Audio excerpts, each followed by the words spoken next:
Hey, it's me, Jesse C. Months ago, I actually checked every single mod for Baldur's Gate 3 up until patch 7. I did not check anything post it, because that's the whole point. We're making a snapshot of how the modding community used to be before the advent of the modding tools. However, the script is very long, so I'm taking my time editing it all out. We've already checked all the different races, all the appearance mods, and now we're gonna check all the classes. There actually aren't that many modded classes. There's a bunch of tweaks to existing classes, and some new subclasses, but mostly a lot of imported stuff from the D&D books, from the 5e supplements and 1D&D stuff. I'm mostly going to be looking at new stuff, because that's what interests me the most, but we will be looking at some imported stuff from the tabletop. Still, you should know, if there is stuff from the tabletop you like, it most likely has already been ported to the game. You just need to look for it. The truth is out there. Okay, so to start off, we have the mutant class. Maybe this is the X-Men 97 brain rot at work, but this mod makes me so hopeful that at some point, somebody's going to use modding tools to make the dream X-Men RPG we've all been waiting for. I know that's a lot of stupid words trying to get in an impossible sentence, but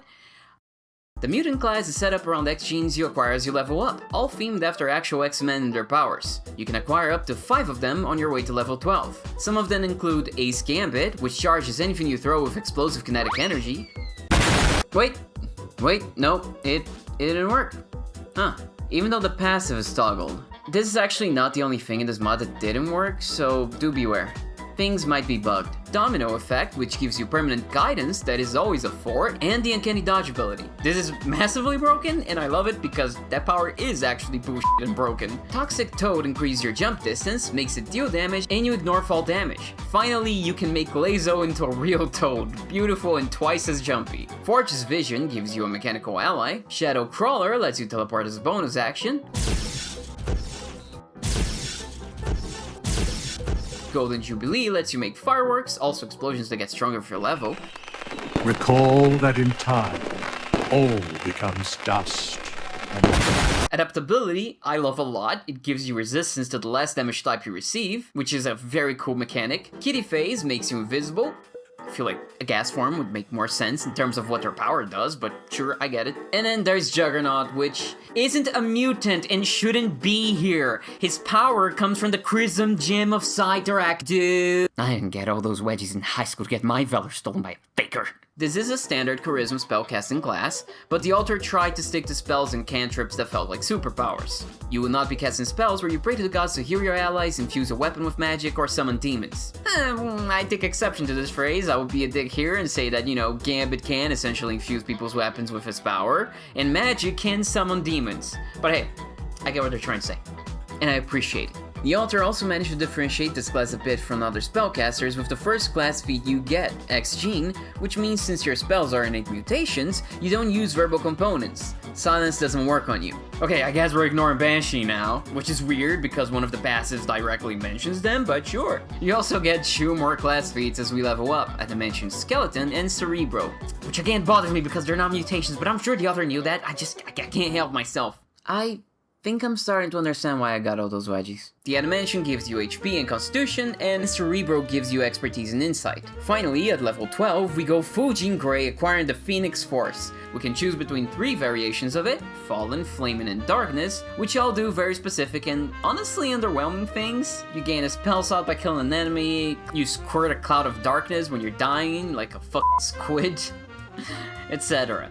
For once, I'm actually honestly disappointed that these aren't more broken. Come on, it's the Phoenix! The Phoenix 5 literally made Utopia with its power. You gotta get me something better than Squid Ink. By the way, the class dialogue is from the Bard.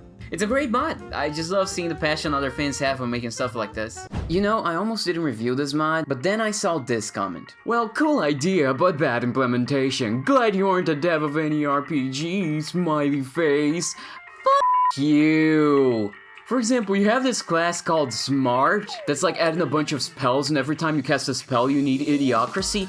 Also, don't tie a class to its own class when there are a lot of freedom in this game. You just constrained us to something on a game that is all about freedom. So weird, man. No, you're weird for thinking any of this is good feedback.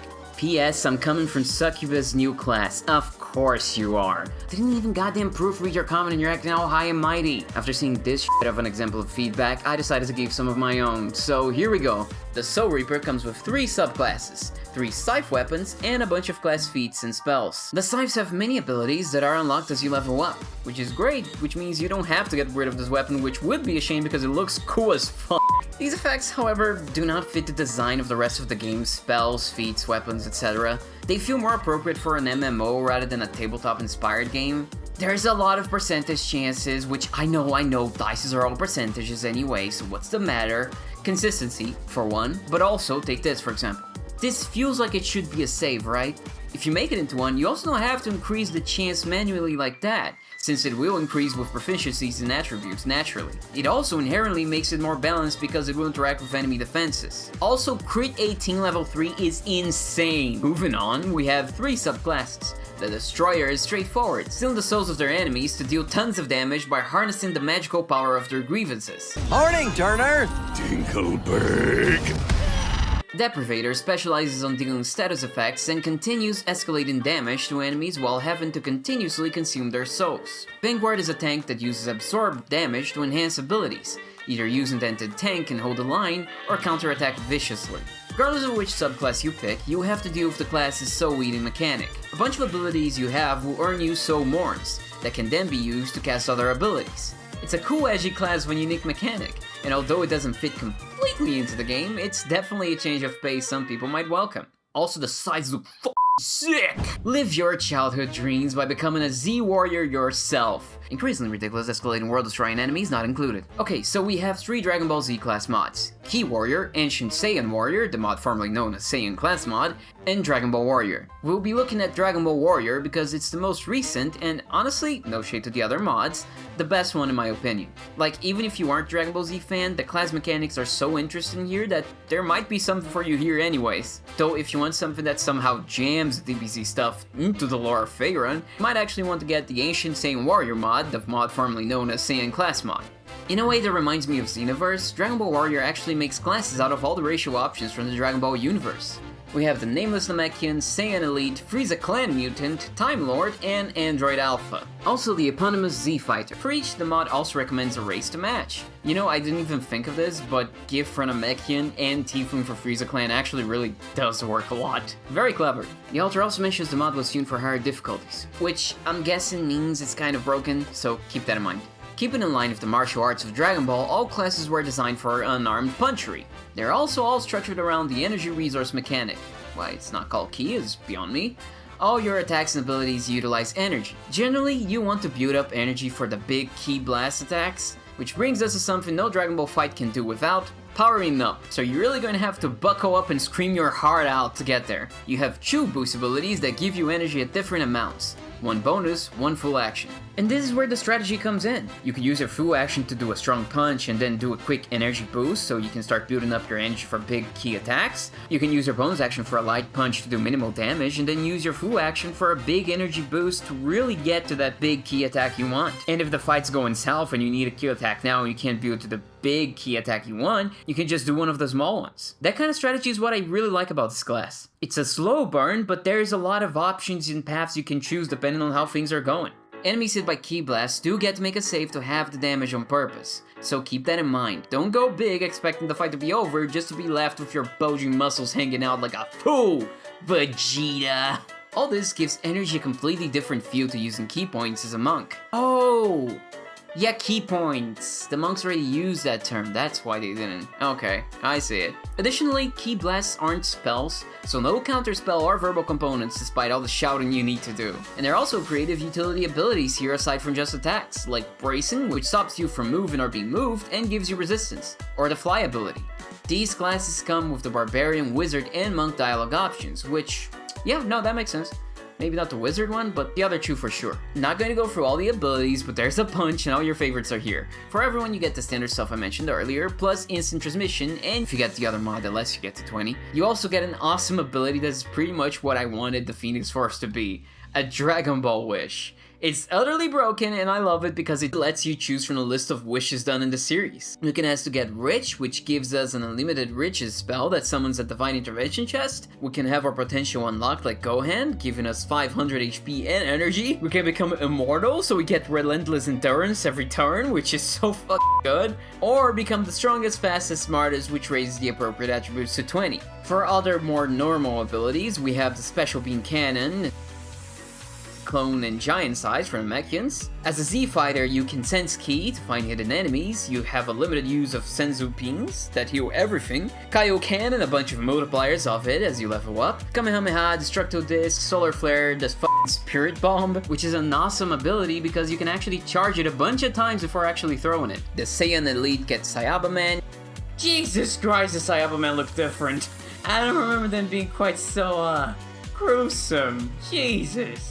Gallic Gun, and of course we have the Super Saiyan, as well as the Super Saiyan 2, and Super Saiyan 3 without the long hair and no eyebrows, sadly. And we even have the God and Legendary versions if you go even further beyond level 12. Big Bang Attack, Final Flash, and there's also Ultra Instinct or whatever super nonsense I fell off after the movies. Frieza has the Death Beam, and the second transformation and a third, both being just a giant form and the Slayer form, which honestly all kind of really do fit the exact vibes of those transformations in the series. Like, it's actually kind of eerie how well they fit. But in golden forms, also black? What the fuck happened to Super? Black form? That just doesn't sound right. Anyways, there's a bunch of stuff with the Time Lord, I'm guessing the Sonic Screwdriver, I didn't look. And the Android Alpha have stuff that you'd expect out of androids, mines, drones, missiles. The mod mentioned transformations like Cell for androids, Imperfect, Perfect, and being able to absorb people, but I didn't find any of that in the game, so I don't know. So much like Cell, the androids actually can use all the other abilities from the other subclasses. Kamehameha is here, Masenko, Special Beam Cannon, Gallic Gun. Yeah, I love this mod. Again, can't help but love the passion of fans, and the whole energy mechanic is actually pretty clever and unique. Again, I think even for people that aren't DBZ fans, there might be something here worth trying out. Are you edgy? Want to be edgier? Then grab the Demon Hunter class. This one is generally very well made. I mean, the Demon Hunter form is really dope, and you get the wings. Like, if you get a tattoo and make a drow, you might as well be an actual Ladari. Out of all the mods in this list, this is the one of the most visual effort. The new spells have custom VFX, there's a custom new weapon, and all you need to look like Mr. I Am My Scars himself.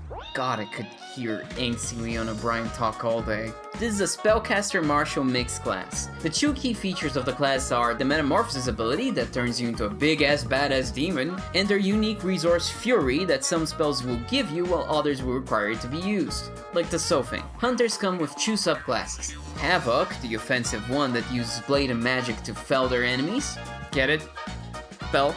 And Vengeance, the defensive one that protects allies and heals themselves as they deal damage. Now, much like the DBZ class, the design of the spells is a bit off, random percentages, things that should be saves aren't, and cooldowns on spells. Again, this feels very MMO coded, which in this case, I guess makes sense. The custom weapon that comes with the class are the Warglaives of Aznath. They are given to you at the start of the game, and they get new abilities as you level up. All in all, cool mod, pick it if you want to be prepared.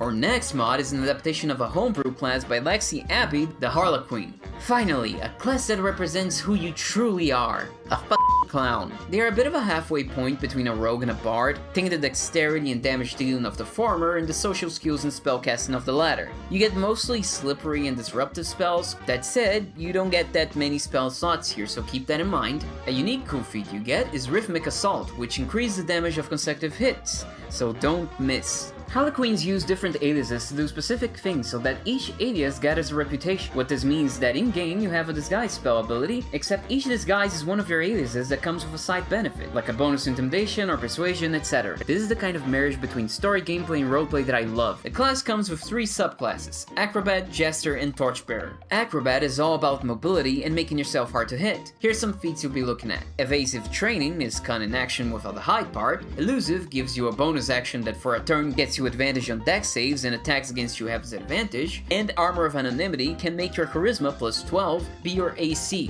if that's higher than your normal total. Jesters are all about fear. Lurk in the Shadows gives enemies hit by your sneak attacks the Frighten condition. Witty Banner gives you a stronger version of Vicious Mockery called Hateful Mockery. And finally, Breathless with Fear makes frightened enemies 20 feet from you behave somewhat like they're in a slow spell. Half movement and only a bonus action or full action can be taken, not both. Last up, the Torchbearers focus on fire spells. You get more spells in general alongside a lot of fire spells. The Smolder class feat means fire damage you deal sets enemies ablaze, which means enemies will take some fire damage at the start of their next turn, and eventually you even get fire immunity. Oh, you can use torches and lanterns as finesse weapons. Also, if you want to dress for the job, you can get the P4 Mask Emporium mod. It's a bit rough, but I think it looks cool enough and somewhat fits the vibe here. So there's a deep love for necromancy that I noticed going through the class mods. I saw so many undead themed subclasses. I mean, I get it. Same. So here's a couple of notable ones. Necromancer Warlock's a furrow mod that goes way beyond a lot of class mods even in this list. We get unique Sunbow minions, 30 new spells, new weapons and armors of both the martial and caster variety, giving everyone something to play with.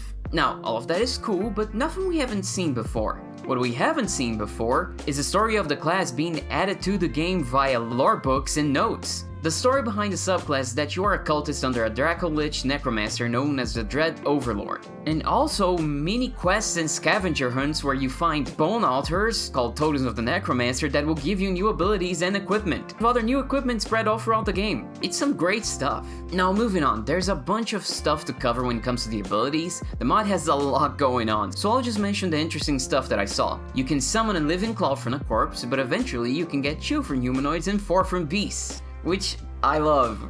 Your main and initial class feature is Forbidden Lore, which lets you curse your enemies with, and don't laugh, the Night of the Living Dead status, which means they'll come back as your employees when they die. You know, I just watched those movies recently. Awesome stuff. There's also an Army of the Dead ability later, so the movie references are really poppin' here. Invoker of Spirits also lets you use the soul of an enemy to increase your AC by 1, or do some other stuff, like, and again, you better not laugh, spook your enemies. And by spook, I mean the status effect spook.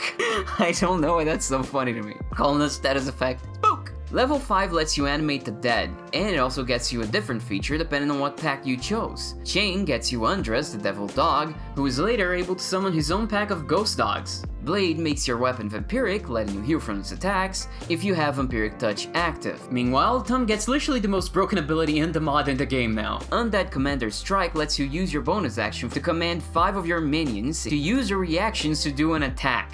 This is insane, like actually insane. This is the same mod that said balanced progression as one of its features on the mod description. This is an action economy nuke. It's not even a full action, it's a bonus action you use to command them. As you progress, you gain more and stronger undead minions. After that, there's some more undead stuff, and it keeps going past level 12 if you have the mod for that. Insanely well made mod, high effort, you love to see it. Completely understand why I won mod of the month. Next Necromancer adjacent subclass is Circle of the Blighted Druid, which is actually adapted from the Exandria D&D books. With this subclass, you get the ability to make a blighted patch of land that slows down enemies and makes them take extra damage whenever they take damage for the first time in a turn. Later, when that happens, you can also use your reaction to summon a little evil sapling. Other feats you get are an increased AC while in wild shape, creatures you conjure are immune to necrotic and poison damage and blow up when they die, and if you get a mod to go beyond level 12, you will also get a +2 to AC at level 14. Simple, short stuff, an adaptation for the books.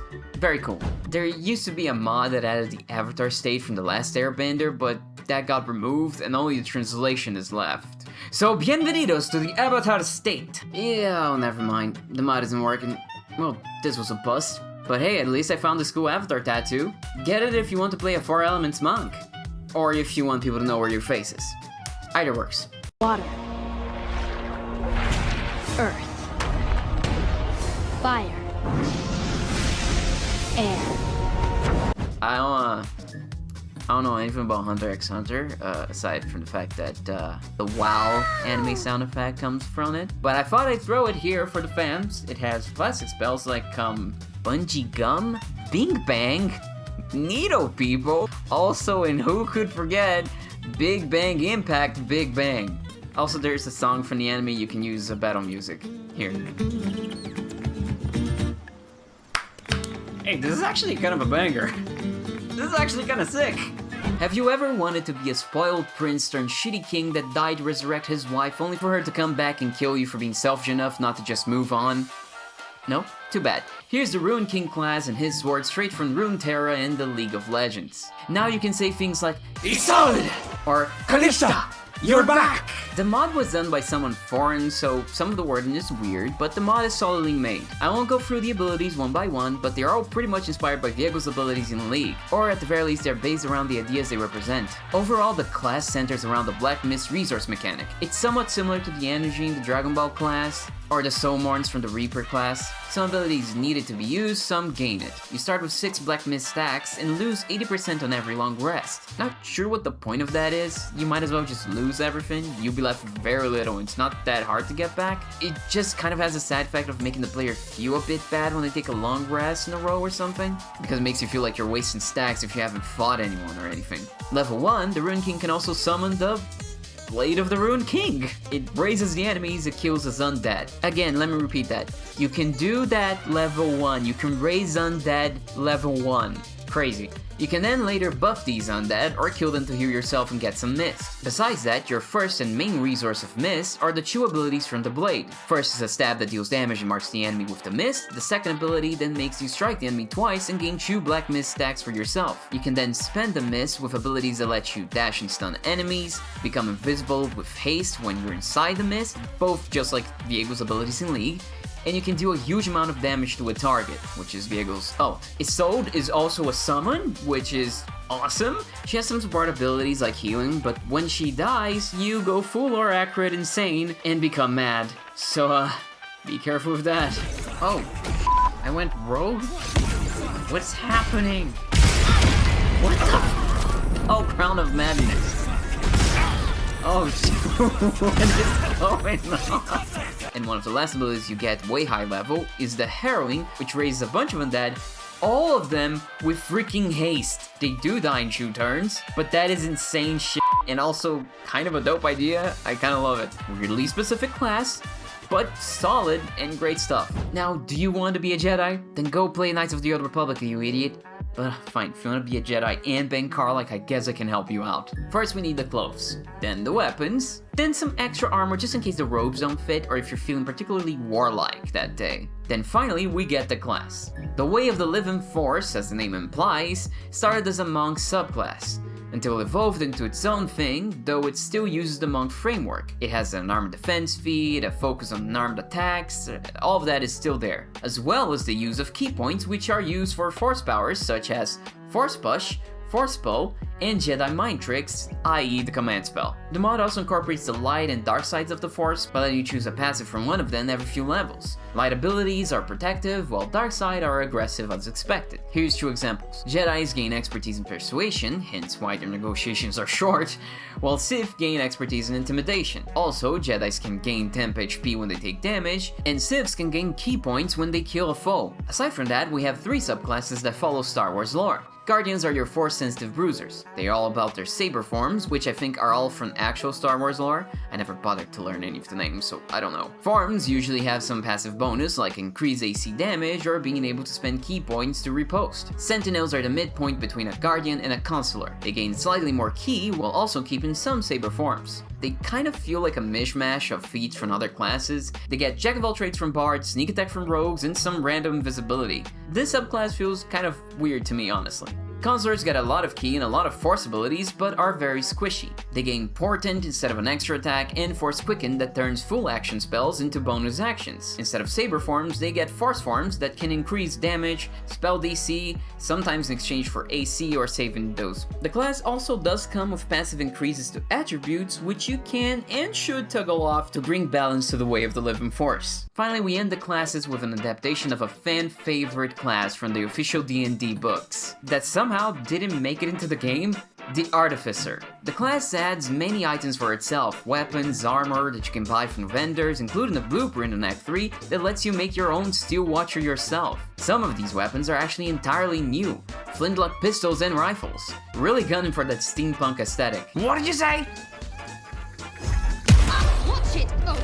The The dialogue tags for the class are also appropriately wizard, and incredibly, they have actually implemented a working infusion system. For those who don't know, artificers can imbue items with magical properties, meaning you can make your own armor resistance to certain type of damage, and other stuff like that. It's pretty awesome that they managed to get this working. The alchemist part of the artificer is also in the game and interacts with the game's crafting system via the experimental alchemy class feat that allows you to double the extracts you make by succeeding on a medicine check. Later, the salvage elements cantrip even allows you to extract materials from items like barrels and stuff. Do pay attention to both of these, however, because they apparently work by using a permanent buff that disappears forever when you die or respec, which also might make everything you made with these cantrips disappear.